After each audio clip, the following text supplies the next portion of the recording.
Hey guys, welcome back to another student video. Guys, in this video we will discuss how can you get and use eye tracking system or eye tracking feature in your iPhone. So simply guys, we can do it very easily.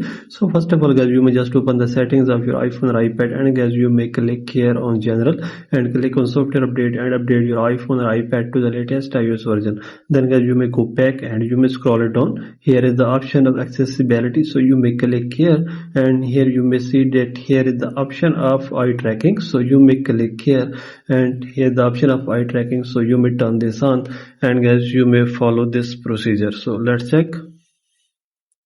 So